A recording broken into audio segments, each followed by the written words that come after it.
परिवारवाद को अपना चुनावी हथियार बनाकर विपक्ष पर हमला करने वाली बीजेपी परिवारवादी पार्टियों में चल रहे सत्ता संघर्ष को भांपने में और भुनाने में किस तरह कूटनीतिक तौर पर आगे बढ़ती जा रही है, यह खबर इससे जुड़ी। बिल्कुल पुनीत जी, इसकी बानगी आज हुई 3 अलग अलग घटनाओं में दिखाई दी। क्या है भाजपा की रणनीति और इसका इस चुनाव में क्या असर पड़ेगा, हम आपको अपनी इस रिपोर्ट में दिखाते हैं।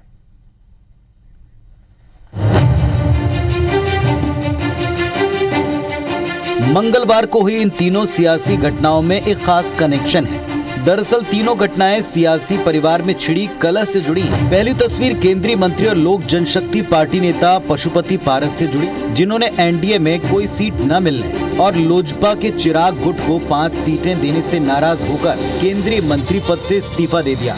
दूसरी खबर रांची से आई, जहां पूर्व मुख्यमंत्री हेमंत सोरेन की भाभी सीता सोरेन झारखंड मुक्ति मोर्चा के सभी पदों से इस्तीफा देते हुए बीजेपी में चली गईं।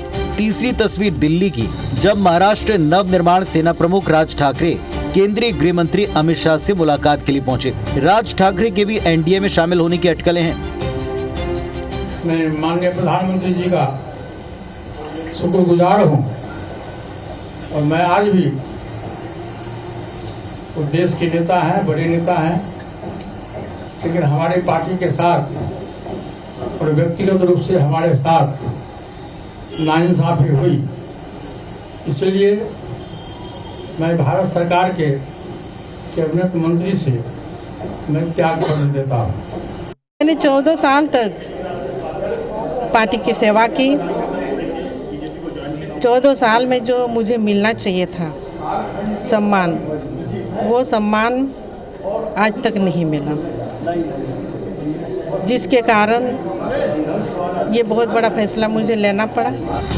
तीनों घटनाओं का संबंध उस बीजेपी से है जो परिवारवाद के खिलाफ मुखर होकर अपने विरोधी दलों को घेरती है। भाजपा बेहद शातिर तरीके से या सियासी लहजे में कहें तो कूटनीतिक तरीके से उसी परिवारवाद के जरिए अपना सियासी हित साध रही है, जिसकी वो पुरजोर मुखालफत करती है। भाजपा के इस कूटनीतिक चाल की दाद देनी होगी कि वो परिवारवादी पार्टियों में छिड़े सत्ता संघर्ष को हवा देकर न केवल उस दल की सियासी ताकत को छिन्न भिन्न कर रही है, बल्कि उस फूट के दौरान मौके के मुताबिक अपना सियासी फायदा भी कर रही है। बिहार में भाजपा ने यही किया। पहले पासवान परिवार में छिड़े राजनीतिक उत्तराधिकारी की लड़ाई में चाचा पारसनाथ को केंद्रीय मंत्रिमंडल में मंत्री पद से नवाजा और अब हालात भांपकर भतीजे चिराग पासवान को लोकसभा की एक मुश्त 5 सीटें देकर चाचा को ठेंगा दिखा दिया।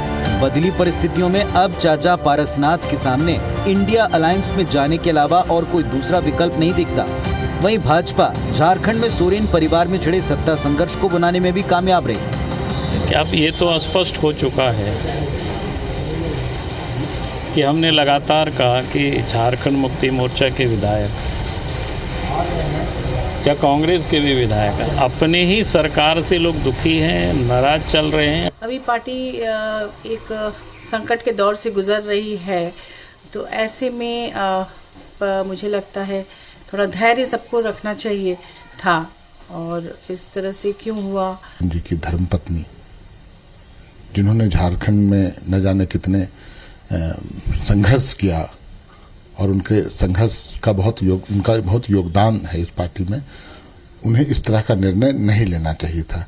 लेकिन फिर भी अगर वो अपने विरोधियों, हम लोगों के विरोधियों के बहकावे में आ गई हैं, तो मुझे लगता है कि वो खुद अपना नुकसान करेंगे। इधर राज ठाकरे आज गृह मंत्री अमित शाह से मिल चुके हैं। महाराष्ट्र की राजनीति में ये एक अहम उलटफेर ला सकता है। राज ठाकरे उसी बाला साहब ठाकरे परिवार के सदस्य हैं, जिनकी पार्टी शिवसेना के पहले 2 टुकड़े हो चुके हैं। महाराष्ट्र की राजनीति का दूसरा अहम किरदार पवार परिवार भी टूटकर 2 फाड़ हो चुका है, जिसका एक हिस्सा बीजेपी के साथ है।